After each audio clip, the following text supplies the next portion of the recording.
Bab 951, Masalah Serius, Tidak Berdaya. Li Zenseng dan yang lainnya terkejut ketika mendengar apa yang dikatakannya. Mereka menatapnya dengan heran, semuanya sedikit bingung. Ada begitu banyak laki-laki dewasa seperti dia yang tidak berdaya, jadi apa yang dapat dilakukan wanita lemah seperti dia? Terlebih lagi, sebagai kepala keluarga Li saat ini, Li Qianyi telah menggunakan hampir semua hubungan yang mungkin, jadi mereka tidak tahu kepercayaan diri apa yang didapat Li Qianying, yang juga anggota keluarga Li, dari mengatakan ini.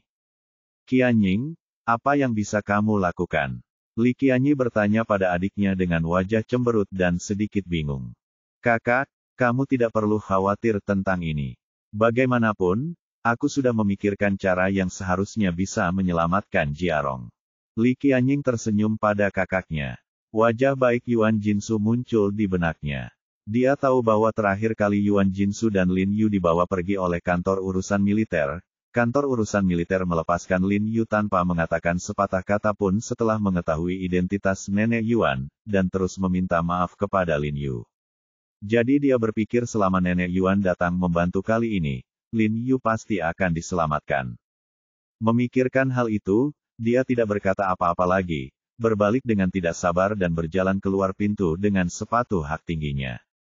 Li Qianjue, Li Zenseng dan yang lainnya saling berpandangan, semuanya bingung.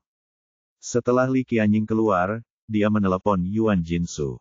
Ketika dia mengetahui Yuan Jinsu ada di rumah, dia langsung pergi ke rumah Yuan Jinsu. Yuan Jinsu sedang menyulam sendirian di rumah. Saat dia melihat Li Qianying, dia amat gembira. Dia memegang tangan Li Qianying dan mengeluh padanya mengapa Li Qianying tidak datang menjenguknya selama ini.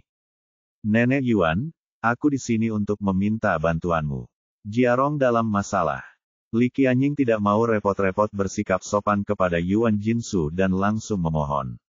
Sambil berbicara, dia menceritakan kepada Yuan Jinsu kisah umum tentang apa yang telah terjadi. Setelah mengetahui Lin Yu ditangkap lagi oleh kantor urusan militer, wajah Yuan Jinsu menjadi gelap, lalu dia segera memanggil sopir dan bergegas ke kantor urusan militer bersama Li Qianying.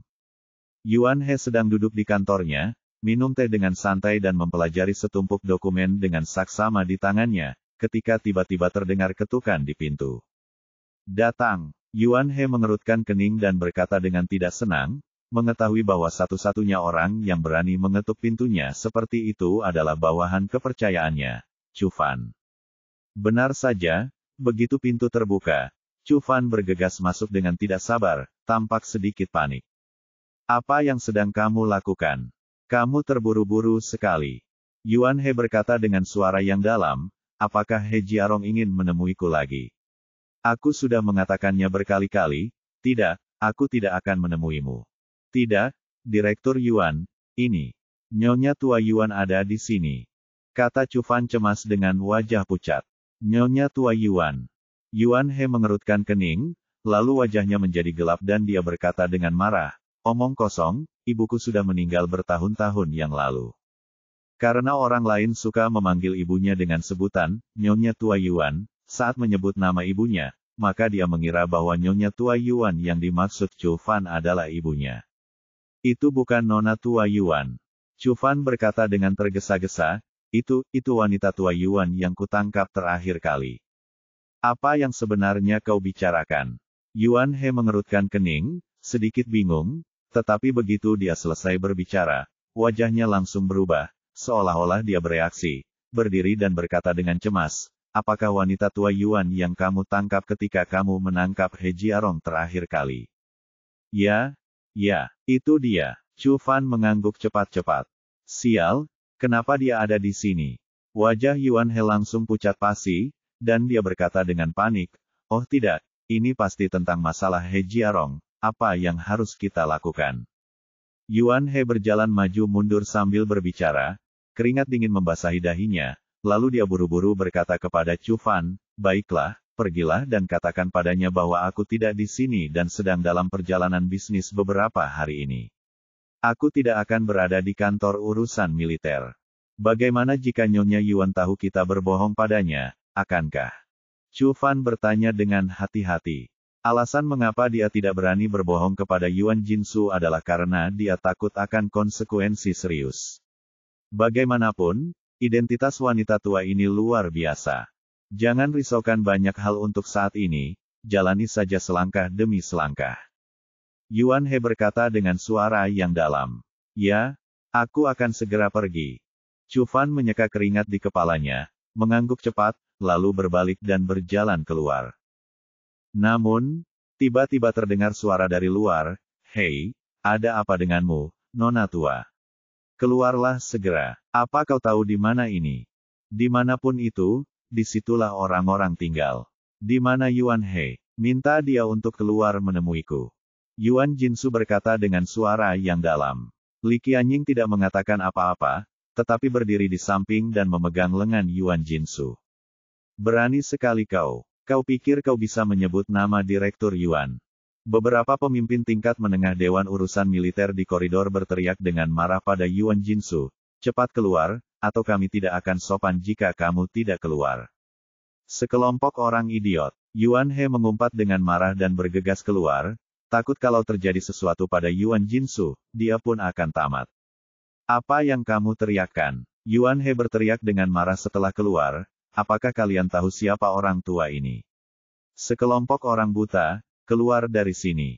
Saat dia berkata demikian, dia segera memasang ekspresi menyanjung dan berkata kepada Yuan Jinsu, "Nyonya tua, bagaimana mungkin kamu punya waktu untuk datang ke sini hari ini? Cepat masuk."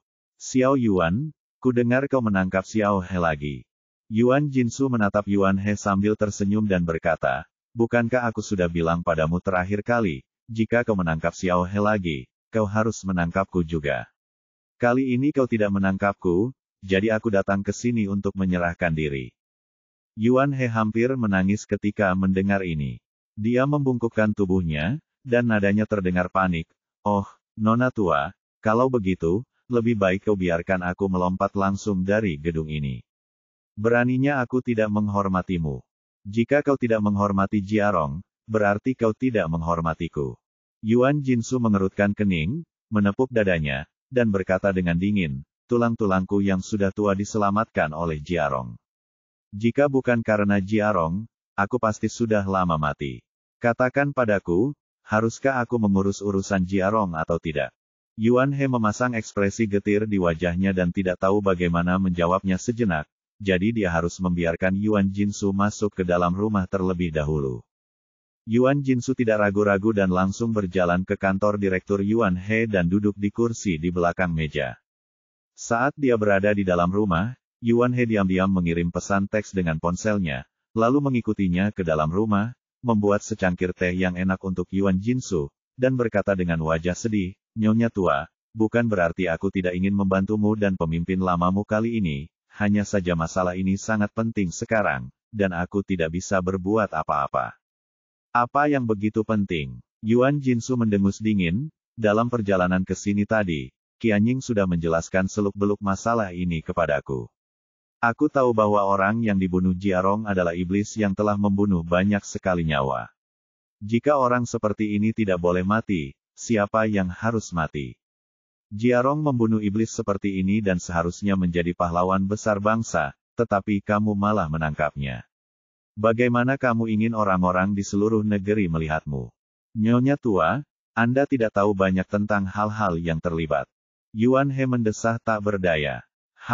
Yuan Jinsu memutar matanya ke arah Yuan He dan berkata dengan suara dingin, "Berhentilah menggunakan kata-kata resmi ini untuk membodohiku. Aku katakan kepadamu, jika kamu tidak melepaskan Jiarong, aku akan tinggal di sini hari ini dan tidak pergi kemanapun. Baiklah, aku akan tinggal bersamamu. Jika kau bisa menyelamatkan He Jiarong, aku akan secara pribadi mengirimmu dan He Jiarong keluar." Yuan He membungkukkan badannya dan berkata dengan hormat. Wajah Yuan Jinsu memucat, dan dia langsung merasa kesal. Dia berkata dengan nada dingin, "Apa maksudmu dengan itu? Kau pikir aku mencoba menakut-nakutimu, kan? Tidak, hanya saja aku juga ingin kau menyelamatkan He Jiarong." Yuan He menyeringai pada Yuan Jinsu, tampak tak berdaya. Yuan Jinsu sedikit tertegun saat mendengar ini, dan sedikit bingung sejenak. Pada saat ini, telepon Yuan Jinsu tiba-tiba berdering. Karena tasnya ada pada Li Qianying terlebih dahulu mengeluarkan ponselnya dan melihatnya, lalu berkata dengan gembira, "Nenek Yuan, kakek yang meneleponmu." Setelah Li Qianying menyerahkan ponsel kepada Yuan Jinsu, dia melirik Yuan He dengan bangga, berpikir dalam hati, "Jika kamu tidak mendengarkan kata-kata Nenek Yuan, lihat saja apakah kamu akan mendengarkan kata-kata kekasihnya." Yuan Jinsu juga mengira bahwa ayahnya telah mengetahui tentang kunjungannya ke kantor urusan militer dan telah menelepon untuk mendukungnya. Namun, yang mengejutkannya, setelah dia mengangkat telepon, lelaki tua di ujung telepon itu tiba-tiba berkata dengan suara dingin, "Kamu di kantor urusan militer, kan? Cepat kembali." Bab 952 Setiap orang memiliki takdirnya sendiri. Yuan Jinsu sedikit terkejut mendengar perkataan lelaki tua itu, dan buru-buru berkata kepada kekasihnya di ujung telepon, "Apakah kamu tahu mengapa aku datang ke sini?" Xiao He tertangkap oleh mereka. "Aku memintamu untuk kembali." Suara di ujung telepon masih keras kepala dan rendah. "Xiao He, apakah kamu tidak ingat Xiao He? Terakhir kali aku naik pesawat, aku terkena serangan jantung saat kembali dari Qinghai.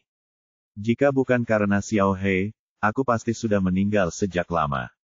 Yuan Jinsu berkata dengan suara berat, "Dasar orang tua, kau tidak punya hati nurani. Kau melupakanku begitu cepat." Dalam hati Yuan Jinsu, kebaikan seseorang hendaknya dikenang seumur hidup, apalagi kebaikan sebesar itu yang bisa menyelamatkan nyawa seseorang. "Aku ingat, cukup kau ingat. Apa kau pikir aku tidak bisa datang? Kebetulan Xiao Yuan tidak mendengarkanku dan menolak untuk membiarkanku pergi. Kau harus bicara padanya." Yuan Jinsu berkata dengan marah, "Dan tahukah kamu mengapa Xiao He ditangkap?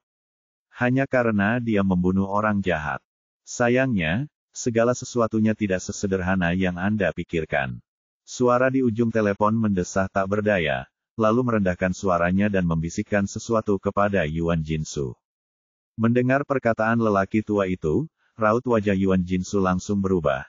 Lalu dia tertegun sejenak, lalu dia menutup telepon dengan linglung. Tangannya terkulai, raut wajahnya muram, dan dia tidak mengatakan apa-apa. "Nenek, ada apa?" Ekspresi Li Qianying menegang saat dia melihat ini dan dia bertanya dengan tergesa-gesa. "Qianying, nenek tidak berguna dan tidak bisa menyelamatkan Jiarong." Suara Yuan Jinsu rendah, memperlihatkan rasa tidak berdaya dan sedih, dan ekspresinya sangat sedih dan kesepian. Wajah Li Qianying berubah dan dia berkata dengan tidak percaya, "Bahkan kamu dan kakek, adalah." Yuan He menggelengkan kepalanya dan tersenyum pahit, dan berkata, "Tuan Yuan, sekarang kamu tahu aku tidak berbohong padamu, kan? Meskipun aku memiliki beberapa kesalahpahaman dan konflik dengan Xiao He di masa lalu, aku, Yuan He, bukanlah orang yang tidak berperasaan. Aku tahu bahwa Xiao He telah banyak berkontribusi pada kantor urusan militer, dan aku juga telah memperoleh banyak manfaat darinya. Selain itu, dia juga merupakan pilar generasi muda kantor urusan militer kita dan harapan untuk masa depan kantor urusan militer. Bagaimana mungkin aku tidak ingin membantunya baik secara terbuka maupun pribadi, tetapi aku tidak dapat berbuat apa-apa tentang itu." Wajah Yuan Jinsu menegang, dia mengangkat kepalanya dan berkata dengan suara yang dalam, "Karena aku tidak dapat membawa Xiao He pergi hari ini, bolehkah aku menemuinya?" Ini, Yuan He langsung merasa malu. "Tidak bisakah kita bertemu dengannya? Apakah mungkin seorang wanita tua sepertiku dan seorang gadis kecil seperti Qianying bisa menculik seseorang dari kantor urusan militer?" Yuan Jinsu berteriak dengan marah, dadanya naik turun dengan hebat, jelas-jelas marah. Yuan He takut kalau Yuan Jinsu akan marah dan terjadi sesuatu yang buruk padanya, yang akan menjadi dosa besar baginya, jadi dia mengangguk dan berkata, "Baiklah, aku akan mengantarmu menemuinya, tapi jangan terlalu lama." Sambil berkata demikian, dia segera menuntun Yuan Jinsu dan Li Qianying keluar. Pada saat ini, Lin Yu sedang berbaring di tempat tidur, menatap langit-langit dengan bosan, melafalkan poin-poin penting latihan tubuh murni Zigang berulang-ulang dalam pikirannya. Ini adalah yang ke-22 kalinya dia membacanya dalam 7 hari ini. Karena dia tidak dapat berbuat apa-apa di sini, dia menghafal satu persatu buku rahasia ilmu gaib yang pernah dia temui. Sambil memperkuat ingatannya, ia juga mencoba memahami metode tersembunyi yang terkandung di dalamnya. Bagi orang biasa, terkurung dalam ruangan seperti itu tanpa seorang pun untuk diajak bicara pasti sudah membuat mereka pingsan sejak lama, tetapi untungnya Lin Yu memiliki pikiran yang tenang. Meskipun hari-hari itu terasa sepi dan membosankan baginya, hari-hari itu juga membuat hatinya luar biasa damai. Ia mempunyai cukup waktu untuk mempelajari dengan saksama teknik-teknik rahasia yang diwariskan kepadanya oleh para leluhurnya dan beberapa buku kuno tentang metafisika yang kemudian ditemuinya. Tanpa disadari, kemampuannya telah meningkat dalam beberapa hari terakhir, terutama tubuh murninya, yang telah terus memasuki tahap menengah. Pada saat ini, tiba-tiba terdengar suara dari luar pintu, lalu pintu ruang interogasi didorong terbuka dan beberapa sosok masuk. Lin Yu tiba-tiba duduk. Sebelum dia bisa melihat siapa orang itu, dia menjadi gembira karena ini adalah pertama kalinya begitu banyak orang datang ke sini dalam beberapa hari. Ketika dia melihat bahwa pengunjung itu adalah Li Qianying dan Yuan Jinsu, ekspresinya tiba-tiba menjadi cerah. Dia sangat gembira dan bergegas ke kaca, sambil berkata dengan gembira, "Nenek Yuan, Qianying, mengapa kalian ada di sini?" Wajah Yuan Jinsu berseri-seri saat melihat Lin Yu, tetapi tak lama kemudian jejak kesedihan melintas di matanya, dan lapisan kabut pun melayang samar. "Jiarong, Nenek Yuan dan aku datang, untuk menemuimu." Senyum di wajah Li Qianying tiba-tiba sedikit memudar. Mereka awalnya datang untuk menyelamatkan Lin Yu, namun mereka tidak menyangka kalau pada akhirnya itu hanya menjadi kunjungan belaka. Kesedihan yang tak terlukiskan tiba-tiba melonjak dalam hatinya. Melihat lapisan kaca yang memisahkan dia dan Lin Yu, dia merasa seolah-olah mereka dipisahkan menjadi dua dunia. "Jiarong, apakah kamu mengalami kesulitan di sini?" Yuan Jinsu bergegas mendekat dan bertanya dengan khawatir. "Tidak pahit. Makanan dan minuman di sini enak. Apa yang pahit darinya?" Lin Yu berkata sambil tersenyum, "Aku hanya sedikit merindukan keluargaku. Aku ingin tahu apakah Jiang Yan, ibuku, ayah mertuaku, dan ibu mertuaku baik-baik saja." Sewaktu mengatakan ini, dia berbalik dan menatap Li Qianying dengan tatapan penuh tanya di matanya.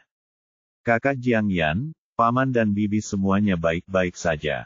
Li Qianying mengangguk cepat dan berkata dengan lembut, "Saudara Li berbohong bahwa kamu pergi ke selatan untuk berpartisipasi dalam kegiatan penyelamatan darurat rahasia dan tidak dapat menghubungi keluargamu. Kamu menipu mereka untuk sementara waktu, tetapi saudari Jiang Yan tampaknya menjadi curiga. Aku curiga dia telah menebak sesuatu, tetapi dia takut paman dan bibi akan khawatir, jadi dia berpura-pura tidak tahu." Lin Yu merasakan sakit di hatinya ketika mendengar ini, dan menggelengkan kepalanya dan tersenyum pahit. Ya, dengan pemahaman Jiang Yan terhadapnya, dia pasti sudah menduga bahwa sesuatu terjadi padanya. Di satu sisi, Jiang Yan harus mengkhawatirkan dirinya sendiri, dan di sisi lain, dia harus menyembunyikannya dari orang tuanya. Sebenarnya, Jiang Yan adalah orang yang paling sedih saat ini. "Qianying, katakan saja yang sebenarnya kepada Suster Yan saat kamu kembali. Meskipun aku tidak bisa keluar untuk sementara waktu, hidupku aman, dan seseorang akan menyiapkan 3 kali makan sehari untukku. Aku menjalani hidup tanpa beban. Namun karena kamu tidak bisa menelepon di sini, aku tidak bisa menghubunginya." Lin Yu berkata pada Li Qianying, "Anda tidak dapat melakukan panggilan telepon di ruang interogasi, dan meskipun Anda dapat melakukan panggilan telepon, dia tidak memiliki telepon seluler. Saat dia dikurung, semua barang miliknya kecuali pakaian digeledah, dan selama itu, si tua Yuan He terus menghindarinya, jadi dia tidak bisa berhubungan dengan dunia luar sama sekali." Sambil berbicara, Lin Yu memasukkan tangannya ke dalam lubang bundar yang disediakan di kaca dan tersenyum pada Li Qianying, "Berikan ini padanya untukku dan minta dia untuk menyimpannya untukku. Saat aku keluar, minta dia untuk mengembalikannya kepadaku secara langsung." Li Qianying dengan cepat mengambil barang-barang di tangan Lin Yu dan mengangguk penuh semangat. "Jiarong, nenek tidak berguna." Yuan Jinsu berkata dengan nada agak menyalahkan diri sendiri, "Nenek tidak bisa menyelamatkanmu." Hati Lin Yu hancur saat mendengar kata-kata Yuan Jinsu. Dia tahu identitas Yuan Jinsu. Jika bahkan Yuan Jinsu tidak bisa menyelamatkannya, maka kali ini dia mungkin dalam bahaya nyata. Namun, dia segera menyingkirkan rasa tidak senang di hatinya dan tersenyum tegas, "Nenek, setiap orang punya takdirnya sendiri. Semua yang aku lakukan adalah untuk hatiku, bukan untuk hasilnya. Baik atau buruk pada akhirnya, ada beberapa hal yang harus aku lakukan dan aku masih harus melakukannya." Oke, oke. Yuan Jinsu mengangguk terus-menerus, dengan air mata di matanya. Darahnya mendidih di dalam, dan dia merasa semakin tertekan di lingkungan tertutup ini. Dia tidak dapat tinggal di sana lebih lama lagi, jadi dia berkata kepada Lin Yu, "Jaga dirimu baik-baik, jaga dirimu baik-baik," lalu berbalik dan berjalan keluar dengan cepat. Begitu dia keluar, dia tidak dapat lagi menahan air matanya, dan air matanya pun mengalir. "Nyonya, saya akan mengantar Anda ke sana." Yuan He buru-buru mengikutinya keluar. "Aku tidak butuh kau untuk mengantarku pergi. Mulai sekarang, kau tidak akan pernah diizinkan menginjakan kaki di rumahku lagi." Yuan Jinsu tersedak seperti anak kecil, melambaikan tangannya, menyeka air matanya, dan bergegas pergi. Yuan He terdiam sejenak, menatap punggung Yuan Jinsu, menggelengkan kepalanya dan mendesah. Setelah mengikuti Yuan Jinsu keluar dari kantor urusan militer, Li Qianying dikirim kembali ke proyek bioteknologi Li oleh Yuan Jinsu terlebih dahulu. Begitu Li Qianying memasuki gedung kantor, dia melihat sosok yang dikenalnya duduk di ruang tunggu di lobi, tampak sedikit linglung. "Kakak Jiang Yan." Li Qianying langsung berseru setelah melihat sosok ini dan berlari cepat. "Qianying." Wajah Jiang Yan berubah cemas, dan dia bergegas maju, meraih tangan Li Qianying, dan berkata dengan nada mendesak, "Ku dengar kamu pergi meminta seseorang untuk menyelamatkan Jiarong. Apakah kamu menyelamatkannya?" Wajah Li Qianying sedikit berubah saat mendengar kata-kata Jiang Yan, dan dia tiba-tiba menjadi samar.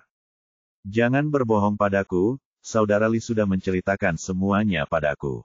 Jiang Yan berkata dengan cemas, "Aku datang ke sini hanya untuk menunggumu. Jiarong tidak bisa keluar untuk sementara waktu."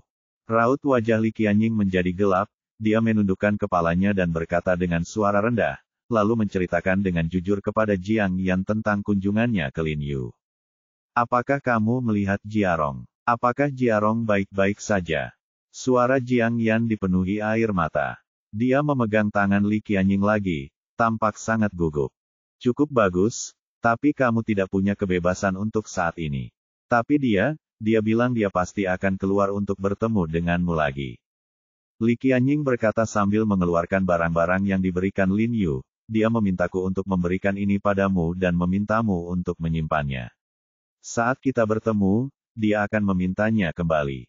Jiang Yan sedikit terkejut, dan dengan cepat mengulurkan tangan untuk mengambil barang di tangan Li Qianying. Ketika dia melihat dengan jelas apa yang ada di tangannya, tubuhnya bergetar hebat dan air mata mengalir di wajahnya dalam sekejap.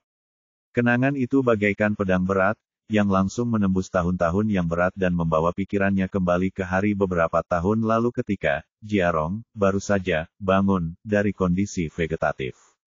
Hari itu juga seluruh hidupnya berubah drastis. Matahari bersinar masuk melalui jendela dan mengenai telapak tangannya. Tergeletak dengan tenang di telapak tangannya yang putih dan lembut adalah seutas tali merah yang dirangkai dengan biji persik. Bab 953 Hal yang paling dingin adalah hati manusia. Ini adalah tali merah yang diambil Lin Yu dari gadis kecil itu saat dia mengobati penyakitnya. 3 atau 4 tahun dan ribuan hari dan malam telah berlalu sejak saat itu. Dia mengira Lin Yu lupa di mana tali merah itu berada, tetapi dia tidak menyangka bahwa dia menyimpannya dengan baik dan selalu membawanya. Adegan dari masa lalu muncul di depan matanya, dan air mata Jiang Yan semakin banyak. Dia terus menyeka air mata dari wajahnya dengan tangannya, terisak-isak seperti anak kecil. Li Qianying sedikit terkejut saat melihat pemandangan ini, dan langsung menduga bahwa tali merah ini pasti memiliki arti khusus bagi Jiang Yan dan Lin Yu. Hatinya pun melunak, dia melangkah maju memeluk Jiang Yan dengan perasaan sedikit sakit hati, menepuk punggung Jiang Yan dengan lembut, dan berbisik menghiburnya, "Jangan khawatir, Jiarong akan segera keluar, dia pasti akan keluar." Suaranya tegas dan tegas, menghibur Jiang Yan dan dirinya sendiri. Setelah mengirim Yuan Jinsu dan Li Qianying pergi, Yuan He tidak meninggalkan ruang interogasi dengan tergesa-gesa.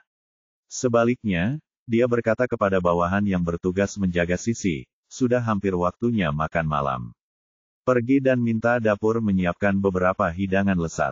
Lalu pergi ke departemen logistik untuk menemui Lao Chen dan minta 2 botol Moutai untuk dikirim. Ya, penjaga itu segera mengangguk, berbalik dan berjalan keluar dengan cepat. Ingat, minta Lao Chen untuk mengeluarkan 2 botol harta karun Fan Yin. Aku ingin mabuk-mabukan dengan ketua He hari ini. Yuan He buru-buru memberikan instruksi lain, lalu berbalik dan berjalan kembali ke ruang interogasi, menginstruksikan bawahan lain untuk membantu Lin Yu membuka pintu ruang kaca. Pria itu ragu-ragu sejenak, lalu berbalik dan pergi ke loker di luar untuk mengambil rantai. Tidak perlu bersusah payah, Komandan, dia salah satu dari kita. Yuan He mengerutkan kening dan memarahinya. Bawahannya kemudian mengikuti Yuan He untuk membantu Lin Yu membuka pintu ruang kaca. Lin Yu duduk di tempat tidur, menatap Yuan He sambil tersenyum, tidak berbicara maupun bergerak. Baiklah, Jiarong, jangan marah padaku. Bukannya aku tidak ingin bertemu denganmu, tapi, ada beberapa hal yang tidak bisa kukatakan padamu. Yuan He menghela napas pelan, tahu bahwa Lin Yu pasti marah karena tidak datang menemuinya beberapa hari ini. Lin Yu tersenyum ketika mendengar ini, dan cukup murah hati.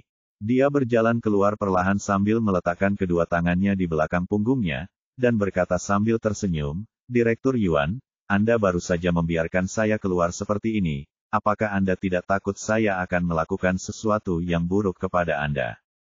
Jika Anda ingin melakukannya, Anda pasti sudah melakukannya sejak lama. Yuan He melambai pada Lin Yu dengan acuh tak acuh, lalu meminta seseorang untuk memindahkan meja dan 2 kursi, memberi isyarat kepada Lin Yu untuk duduk.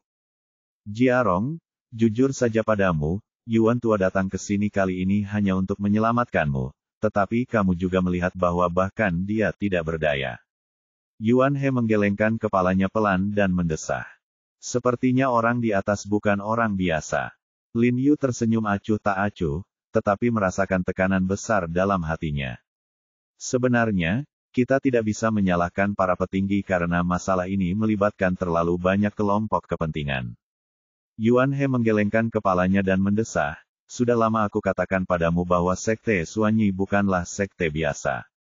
Kekuatan yang terlibat rumit. Orang-orang di atas dapat memilih untuk tidak membeli mukanya, tetapi mereka harus memberikan muka kepada kekuatan asing itu. Pasukan asing. Wajah Lin Yu berubah ketika dia mendengar ini. Dia jelas sedikit terkejut. Dia tidak menyangka hal itu akan melibatkan pasukan asing.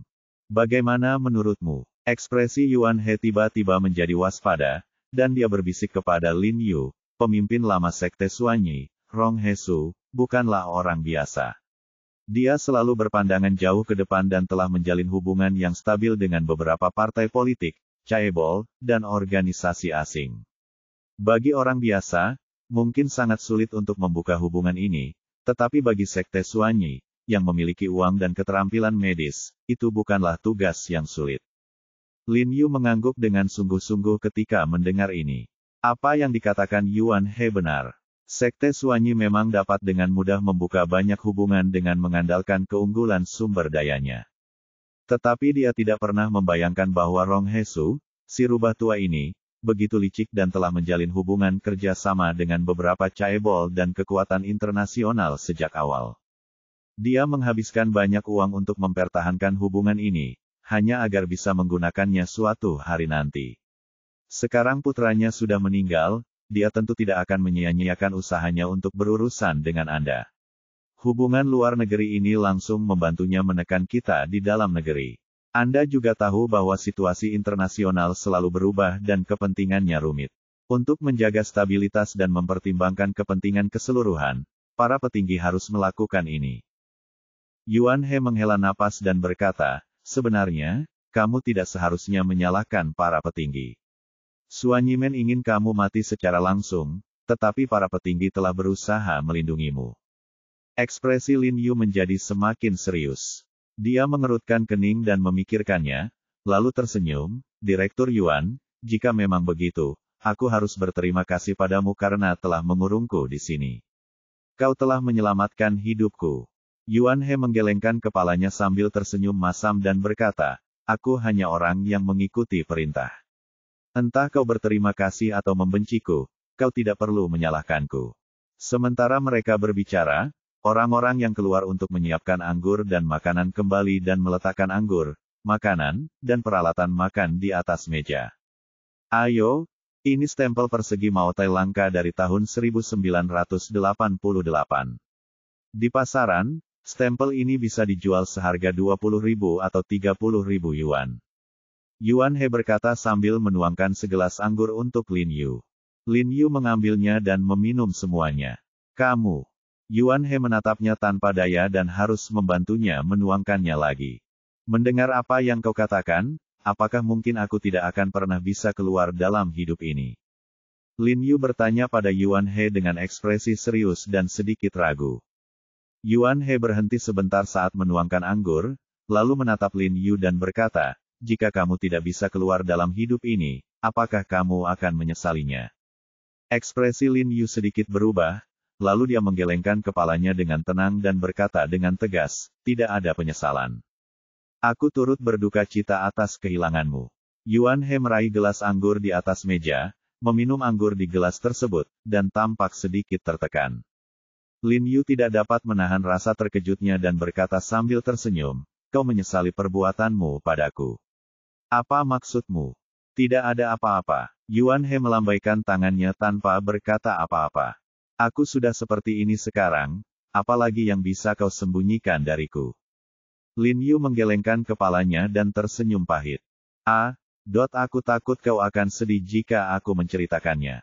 Kata Yuan He sambil mendesah. Apa, ada sesuatu yang terjadi pada keluargaku? Lin Yu tiba-tiba menjadi gugup dan bertanya pada Yuan He dengan suara yang dalam. Tidak. Yuan He menggelengkan kepalanya cepat-cepat. Aku telah mengirim orang untuk mengintai di lantai bawah rumahmu. Bahkan jika sekte Suanyi menjadi semakin kuat, mereka tidak berani membunuh orang-orang di Sanjing di bawah pengawasan kantor urusan militer. Jika mereka benar-benar melakukannya, kita punya alasan untuk menghadapi mereka. Lalu apa maksudmu? Lin Yu menghela napas panjang dan tersenyum, karena keluargaku baik-baik saja, aku tidak perlu bersedih atau takut. Yuan He menghela nafas dan bertanya, Jia Rong, aku bertanya padamu, mengapa kamu membunuh Rong Huan? Bukankah sudah kukatakan, demi keadilan, dan demi ribuan pasien yang dibunuh oleh mereka. Lin Yu berkata dengan nada tegas. Semua ini demi keadilan.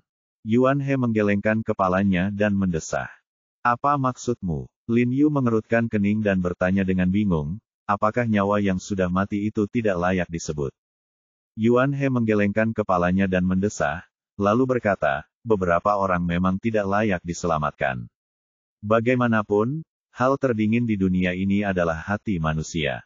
Saat dia berkata demikian, ekspresinya berubah, lalu dia menoleh ke Lin Yu dan bertanya, meskipun kamu telah membunuh Rong Huan, dan meskipun sekte Suanyi berkolusi dengan berbagai kekuatan untuk menekan para petinggi, tetapi jika akhirnya terbukti bahwa orang yang kamu bunuh memang seorang penjahat kejam yang telah membunuh ribuan nyawa, maka para petinggi dapat menggunakan ini untuk membantumu membenarkan perbuatanmu. Bukankah Rong Huan? Lin Yu mengerutkan kening dan berkata dengan suara yang dalam. Bukan, dia hanya orang baik yang dibunuh secara tidak adil olehmu. Yuan He berkata dengan suara yang dalam. Omong kosong. Lin Yu menghancurkan gelas anggur di tangannya dengan suara, bang, dan bertanya kepada Yuan He dengan suara dingin, apa maksudmu dengan ini? Apakah kamu mencoba membebaskan Rong Huan? Ada begitu banyak bukti di depanmu, kamu jelas berbohong dengan mata terbuka. Aku tidak membebaskan Rong Huan. Aku tidak berbohong dengan mata terbuka. Yuan He menggelengkan kepalanya, menatap Lin Yu dengan tenang dan berkata, keluarga dari ribuan pasien yang meninggal itulah yang membebaskan Rong Huan. Merekalah yang berbohong dengan mata terbuka. Wajah Lin Yu tiba-tiba berubah, dan dia bertanya dengan heran, apa maksudmu dengan ini? Bab 954 Aku harap aku tidak akan pernah bangun dari mabukku. Kamu belum mengerti. Yuan He menggelengkan kepalanya tak berdaya dan tersenyum. Keluarga pasien yang Anda perjuangkan demi moralitas dan keadilan, setelah menerima suap besar dari Suanyi Men, semuanya mengubah kata-kata mereka dan mengatakan bahwa meskipun anggota keluarga mereka membeli madu, mereka tidak pernah meminumnya selama masa pengobatan. Jadi, karena bahkan para saksi ini mengatakan demikian, bukti yang disebut-sebut kuat itu tentu saja tidak ada. Itu berarti bahwa masalah ini tidak ada hubungannya dengan Suanyimen. Apakah itu masalah cairan mulut Anda atau tidak, itu tidak ada hubungannya dengan Suanyimen dan Ronghuan. Jantung Lin Yu berdebar kencang saat mendengar ini, seolah-olah ia dihantam keras oleh sesuatu. Dia membuka matanya lebar-lebar dengan ketidakpercayaan di wajahnya, dan bergumam, tidak. Tidak mungkin. Perkataan Yuan He hampir sepenuhnya mengubah pandangan dunianya. Dia tidak pernah menyangka bahwa setelah membunuh Ronghuan, keluarga pasien-pasien ini akan berterima kasih padanya, tetapi dia tidak pernah menyangka bahwa orang-orang ini akan mengacaukan yang benar dan yang salah dan menendang dirinya sendiri ke dalam jurang demi uang. Yuan He tidak dapat menahan diri untuk menggelengkan kepalanya dan mendesah saat melihat ekspresi putus asa Lin Yu. Ia tidak menyangka keluarga pasien tersebut akan berbuat keji seperti itu. Mereka sendirilah yang paling tahu apakah anggota keluarga mereka sendiri telah minum madu atau tidak. Sekarang mereka malah menjebak Lin Yu. Jelaslah mereka sedang memakan roti yang dicelupkan ke dalam darah anggota keluarga mereka. Pada awalnya, hanya keluarga pasien di Beijing yang disuap oleh Sekte Suanyi, tetapi kemudian keluarga pasien dari seluruh negeri disuap oleh Sekte Suanyi satu demi satu. Yuan He menghela napas pelan, dan berkata tanpa daya, kamu juga tahu bahwa Sekte Suanyi tidak hanya kaya, tetapi juga memiliki berbagai macam obat mujarab. Jadi cara yang mereka gunakan untuk menyuap orang-orang ini juga berbeda. Beberapa orang mungkin dapat menahan godaan uang, tetapi mereka tidak dapat menahan godaan, melenyapkan penyakit dan melenyapkan bencana. Inilah sebabnya aku tidak ingin bertemu denganmu akhir-akhir ini, dan aku tidak tahu bagaimana cara memberitahumu tentang ini. Hahaha, Lin Yu tiba-tiba mengangkat kepalanya dan tertawa terbahak-bahak saat mendengar ini. Tanpa berkata apa-apa, ia mengambil anggur di atas meja dan meminumnya sampai habis, lalu menuangkannya lagi, dan meminumnya lagi sampai habis. Tawanya makin keras seiring bertambahnya jumlah alkohol yang diminumnya. Akhirnya, dia mengambil botol di atas meja dan menuangkannya langsung ke mulutnya. Dia mengangkat kepalanya dan meminumnya dalam tegukan besar, sambil tertawa sambil minum, tak terlukiskan betapa tak terkendalinya dia. Yuan He tampak sedih saat mendengar ini, dan dia mengetahui kesedihan di hati Lin Yu. Rasanya seperti Anda mempertaruhkan nyawa untuk menyelamatkan sekelompok orang, tetapi orang-orang ini berbalik dan menghunus pedang, kapak, dan garpu untuk membacok Anda sampai mati tanpa ada simpati di mata mereka. Karena Lin Yu ingin mabuk berat kali ini, dia tidak menggunakan cara apapun sebelumnya. Setelah menghabiskan 2 botol anggur tua di atas meja, Lin Yu merasa pusing dan akhirnya bergegas ke ruang kaca dan jatuh di tempat tidur, bergumam, saya harap saya tidak akan pernah bangun dari mabuk. Namun, selalu ada waktu untuk terbebas dari alkohol, dan selalu ada waktu untuk menghadapi berbagai hal. Butuh waktu 3 hari penuh bagi Lin Yu untuk mengatasi perasaan pengkhianatan. 3 hari ini seperti setahun baginya, karena tidak ada sinar matahari, tidak ada suara, dan tidak ada cahaya matahari di ruang interogasi yang tertutup itu. Tampaknya seperti dunia terisolasi lainnya yang tidak pernah berubah. Lin Yu hanya bisa menilai pagi, siang, dan sore berdasarkan waktu para penjaga mengantarkan makanan. Yuan He memang memberinya sebuah jam tangan, tetapi dia merasa lebih tidak nyaman melihat jarum jam yang bergerak-gerak itu, jadi dia mengambilnya begitu saja. Setelah dia benar-benar menguasai tubuh murni tertinggi dan langkah jejak misterius, dia melamar ke Yuan He, berharap bisa melihat buku-buku langka dan panduan rahasia di gudang rahasia No. 1 Dewan Agung. Lagi pula, tetap seperti ini sungguh melelahkan. Karena Yuan He dan Sui Dongwei tidak memiliki wewenang untuk membuat keputusan secara langsung, mereka memimpin dengan meminta instruksi dari atasan mereka. Tanpa diduga, bos yang selalu pelit tiba-tiba menjadi murah hati kali ini dan setuju untuk membiarkan Lin Yu meminjam 2 buku seminggu. Ini berarti gudang nomor 1 kini telah menjadi perpustakaan pribadi Lin Yu. Ketika Yuan He membawa Lin Yu ke gudang rahasia nomor 1 untuk mengambil buku, Lin Yu sangat gembira. Dia berpikir dalam hati bahwa meskipun dia telah kehilangan kebebasannya di sini, setidaknya dia tidak membuang-buang waktu dan memperoleh kesempatan untuk meningkatkan kekuatannya. Tetapi Yuan He tidak merasa gembira sedikit pun saat melihat Lin Yu bersemangat. Dia bahkan menggelengkan kepala dan mendesah. Setelah Lin Yu memilih buku itu, dia berkata kepada Lin Yu dengan putus asa, "Jiarong, mengapa kamu begitu bahagia? Sebenarnya, ini bukan hal yang baik. Itu bukan hal yang baik." Kenapa? Lin Yu bingung sejenak. Dia telah memasuki gudang rahasia No. 1 kantor urusan militer yang dia impikan. Bagaimana mungkin itu tidak dianggap suatu hal baik? Kau harus tahu betapa rahasianya barang-barang di gudang rahasia No. 1. Jika barang-barang itu diketahui oleh beberapa orang dengan motif tersembunyi, akan ada keraguan yang tak ada habisnya. Selama pertemuan pertukaran terakhir, para petinggi mengizinkanmu memasuki gudang rahasia nomor 1, yang sudah merupakan bantuan besar, dan kau hanya diizinkan membawa 1 buku itu. Mengapa mereka begitu murah hati kali ini? Apakah mereka mengizinkanmu meminjamnya sesuka hati? Yuan He berkata dengan wajah cemberut. Kenapa? Karena kamu merasa berutang padaku, karena kamu tahu aku terlalu bosan di sini. Lin Yu berkata dengan tidak setuju, dengan gembira membolak-balik 2 buku yang baru saja dipinjamnya, merasa kepuasan yang tak terlukiskan. Karena orang-orang di atas berani membiarkanmu membaca buku di sini dengan begitu tidak bermoral, itu berarti mereka bertekad untuk mencegahmu keluar selama sisa hidupmu. Yuan He menghela napas dan berkata, jika kau tidak bisa keluar seumur hidupmu, apa gunanya bahkan jika kau hafal semua buku di gudang rahasia ini? Ketika Lin Yu mendengar kata-kata Yuan He, kegembiraannya sebelumnya langsung sirna. Yuan He benar, orang-orang di atas tiba-tiba menjadi begitu murah hati kali ini. Mereka pasti telah memutuskan untuk membiarkannya tinggal di sini selama sisa hidupnya.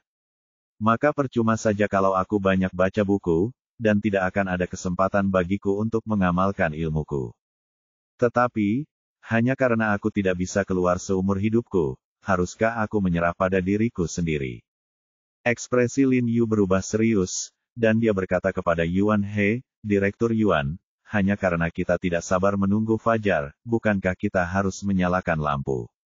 Saya tidak memikirkan masa depan, saya hanya ingin mengambil setiap langkah dengan hati-hati. Sambil berkata demikian, dia mengambil buku itu dan melangkah pergi. Selama bulan berikutnya, Lin Yu menjelajahi tidak kurang dari 10 buku di gudang rahasia nomor 1, termasuk berbagai seni dan teknik mistik tingkat tinggi, serta beberapa seni mistik seperti ilmu pedang dan teknik pedang. Dia berlatih sambil melafalkannya. Meskipun waktunya singkat, namun berkat bakatnya yang luar biasa, ia mampu menguasai masing-masing ilmu mistik dengan baik dan segera meraih beberapa kesuksesan. Karena dia tahu tidak ada harapan untuk keluar, dia tidak berpikir untuk berlatih seni misterius itu ke tingkat tinggi. Dia hanya ingin mempelajari sesuatu yang baru. Lagi pula, banyak seni misterius merupakan hal yang belum pernah ia dengar atau lihat sebelumnya. Sebenarnya, kehidupan di sini tidak buruk. Meskipun ia telah kehilangan kebebasannya, ia juga telah kehilangan semua intrik dan perjuangan. Setelah mengalami pengkhianatan dari keluarga pasien tersebut, dia cukup patah semangat. Dia hanya merasa bahwa satu-satunya hal yang membuatnya kasihan adalah keluarganya dan pengobatan tradisional Tiongkok.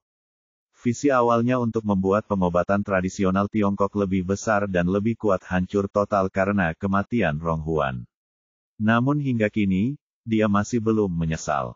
Dia berpikir bahwa setelah menunggu beberapa saat dan mengalihkan perhatian Rong Hesu, dia akan meminta atasannya untuk mengizinkan keluarganya mengunjunginya lebih sering. Alangkah menyenangkannya jika Jiang Yan bisa menginap di sini sesekali. Tetapi saat itu, Yuan He harus melepaskan kameranya terlebih dahulu. Ketika akhir pekan tiba, saatnya bagi Lin Yu untuk meminjam dan bertukar buku, tetapi kali ini kedua penjaga datang sambil membawa keranjang berisi beberapa pernak-pernik. Lin Yu melihat lebih dekat dan menemukan bahwa itu adalah barang-barang yang disita ketika dia datang ke kantor urusan militer, termasuk ponselnya. Lin Yu terkejut ketika melihat ini, dan berkata dengan tidak percaya, apa yang kamu lakukan? Komandan He, ini barang-barang Anda bisa pergi sekarang. Kedua penjaga itu berkata dengan hormat. Bisakah aku pergi sekarang? Lin Yu membelalakan matanya dan berkata dengan tak percaya, kenapa aku bisa pergi? Kedua penjaga itu saling berpandangan, menggelengkan kepala dan berkata mereka tidak tahu. Mereka terdiam dalam hati. Jika aku biarkan kau pergi, pergi saja. Kenapa kamu bertanya kenapa? Mereka tidak tahu bahwa Lin Yu secara mental telah siap untuk menghabiskan sisa hidupnya di sini. Dia tentu saja terkejut ketika tiba-tiba dibebaskan. Dia bahkan bertanya-tanya apakah ada konspirasi di balik ini. Bab 955, pria harus melewati kesulitan untuk tumbuh. Kapten He, tolong periksa apakah semuanya benar. Kedua penjaga itu mendesak Lin Yu, jika tidak ada masalah, silakan ambil barang-barangmu dan pergi dari sini secepatnya. Tempat seperti ini memang seperti ini. Jika mereka tidak ingin Anda pergi, Anda tidak dapat pergi terlebih dahulu meski sesaat. Jika mereka ingin kamu pergi, kamu tidak bisa tinggal lebih lama lagi. Lagi pula, biaya pengoperasian ruang interogasi seperti itu selama sehari tidaklah murah. Meskipun Lin Yu juga ingin segera meninggalkan lubang neraka ini, dia ragu-ragu ketika melihat bahwa dia bisa pergi dengan mudah. Dia mengerutkan kening dan berpikir sejenak, lalu tiba-tiba berbaring di tempat tidur dan berkata sambil tersenyum, aku belum tinggal di sini cukup lama, mengapa aku harus pergi? Kedua penjaga itu saling berpandangan, sedikit bingung. Tahukah Anda, biasanya ketika seorang tersangka dilepaskan dari ruang interogasi, tersangka akan bersyukur dan berharap ia bisa menumbuhkan sayap dan segera pergi dari sini. Kok bisa Ketua He jadi dekat sama dia? Aku biarkan kau pergi, tapi kau tidak mau pergi sekarang. Pada saat ini, tiba-tiba terdengar suara tersenyum dari luar pintu, hati-hati, atau aku benar-benar tidak akan membiarkanmu pergi. Sambil berbicara, Yuan He berjalan masuk dari luar dengan kedua tangan di belakang punggungnya, menatap Lin Yu sambil tersenyum. Lin Yu melihat Yuan He tiba-tiba duduk, menyipitkan matanya dan tersenyum pada Yuan He, Direktur Yuan, Anda menolak untuk melepaskan saya beberapa waktu lalu, bahkan ketika Nenek Yuan datang, itu tidak berguna. Mengapa Anda tiba-tiba ingin melepaskan saya sekarang? Mungkinkah para petinggi telah berubah pikiran dan tidak menahan saya lagi, tetapi ingin mengeksekusi saya? Saat dia berbicara, cahaya dingin tiba-tiba bersinar di matanya, dan momentum besar tiba-tiba meledak dari tubuhnya, dan aura pembunuh terpancar dari seluruh tubuhnya. Jika dia benar-benar harus menghadapi pilihan hidup dan mati, dia akan menolaknya tanpa keraguan. Lagi pula, dia telah mengalami hidup dan mati, dan merasakan ketidakberdayaan kematian. Dia benar-benar tahu bahwa hanya dengan hiduplah harapan dapat ada. Kamu terlalu banyak berpikir. Yuan He tersenyum dan menggelengkan kepalanya, menunjuk ke langit-langit ruang interogasi, dan tersenyum penuh arti, jika kami ingin membunuhmu, kamu bahkan tidak bisa keluar dari ruangan ini, dan kami dapat mengeksekusimu tanpa seorang pun prajurit. Lin Yu mendongak menatap jari Yuan He dan bertanya dengan bingung, mungkinkah ada rahasia yang tersembunyi di ruang interogasi ini? Kalau tidak, kalau kantor urusan militer sesederhana yang terlihat di permukaan, apa namanya kantor urusan militer? Yuan He berkata sambil tersenyum, penuh percaya diri, lalu melambaikan tangannya dan berkata, cepatlah berkemas, ada orang yang menunggu di luar untuk menjemputmu. Menunggu untuk menjemputku. Lin Yu sedikit terkejut mendengar ini. Melihat Yuan He tampak tenang dan tidak tampak berbohong pada dirinya sendiri, dia bertanya dengan bingung, Direktur Yuan, apa yang terjadi? Mengapa Anda tiba-tiba membiarkan saya pergi lagi? Saat dia mengatakan itu, matanya berbinar dan dia tampak bersemangat. Mungkinkah keluarga pasien berubah pikiran dan mengubah kata-kata mereka? Jika ini benar, tidak ada yang lebih baik lagi. Inilah yang paling ingin dilihatnya. Setidaknya itu membuktikan bahwa hati orang-orang ini tidak seburuk itu. Namun setelah mendengar perkataannya, wajah Yuan He menjadi muram, dan dia berkata dengan nada dingin dan sedikit marah, mengandalkan mereka. Mereka adalah jenis binatang buas yang akan memakanmu dan menghancurkan tulangmu menjadi bubuk lalu meminumnya. Wajah Lin Yu sedikit berubah saat mendengar ini, dan dia bertanya dengan bingung, Direktur Yuan, apakah terjadi sesuatu lagi? Baiklah, kamu akan mengetahuinya segera setelah kamu keluar, dan aku tidak takut untuk memberitahumu. Yuan He berkata dengan wajah muram, orang-orang ini tidak hanya membalikkan yang benar dan yang salah di bawah suap Suanyimen, tetapi juga baru-baru ini mulai secara kolektif mencela Anda dan proyek bioteknologi Li, mempertanyakan hasil tes Anda, dan menuntut pembatalan permanen kualifikasi dokter pengobatan Tiongkok Anda.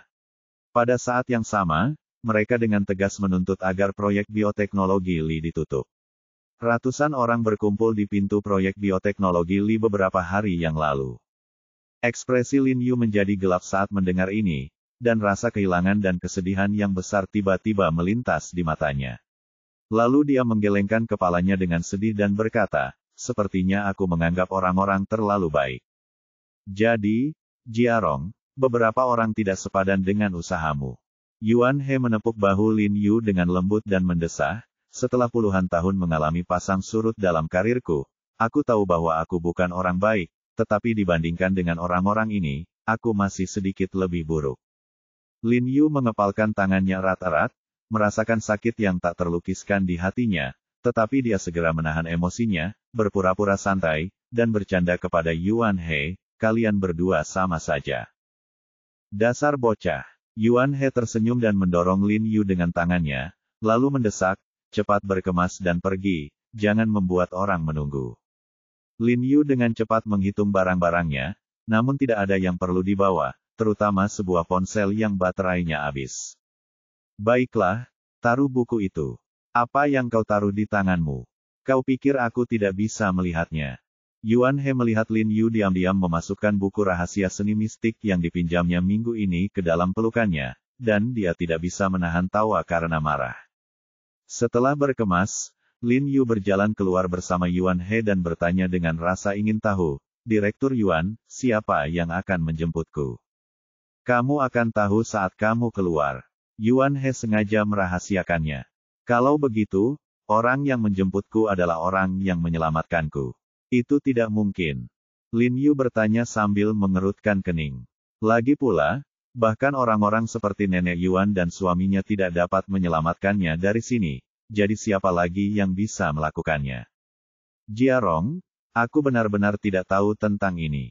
Yuan He berkata dengan sungguh-sungguh, aku juga tiba-tiba menerima telepon dari atas, yang memintaku untuk melepaskanmu tanpa syarat apapun, jadi aku sedikit bingung siapa yang memiliki kekuatan sebesar itu.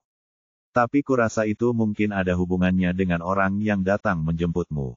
Tanyakan pada dirimu sendiri setelah kau keluar. Lin Yu tidak bertanya apa-apa lagi saat melihatnya berkata demikian, dan mengikutinya hingga ke gerbang. Penjaga pintu sudah membukakan pintu lebih awal. Setelah tiba di pintu, Yuan He tidak berkata apa-apa lagi. Dia mengucapkan beberapa patah kata kepada Lin Yu lalu berbalik untuk pergi. Setelah Lin Yu keluar dari gerbang, dia melihat sebuah jeep militer hijau terparkir di luar. Ada dua orang berdiri di depan jeep. Salah seorang di antara mereka mengenakan seragam militer berwarna hijau dan berdiri tegak, sedangkan seorang lainnya bersandar di jeep sambil memainkan ponselnya dengan malas, sambil bergumam, lama sekali, kenapa belum keluar juga? Setelah melihat kedua orang itu, wajah Lin Yu langsung tampak gembira, cukup terkejut, dan dia bergegas menghampirinya, berteriak dengan penuh semangat, Tuan kedua He. Jin Qi. Kakak kedua. Mata He Jin Qi berbinar saat melihat Lin Yu. Dia melompat dalam dua langkah, memeluk Lin Yu erat-erat, dan berkata dengan penuh semangat, kamu akhirnya keluar, aku sudah lama menunggumu. Jiarong, apakah kamu baik-baik saja di sana? He Zizhen tersenyum lembut pada Lin Yu. Melihat wajah kurus Lin Yu dan rambut serta jenggotnya yang berantakan, secercah rasa kasihan melintas di wajah He Zizhen. Tidak apa-apa, hidup nyaman. Lin Yu mengangkat kepalanya dan tersenyum acuh tak acuh, ini pertama kalinya aku dilayani seperti ini dalam hidupku. He Zizhen menatap Lin Yu dan mengangguk setuju.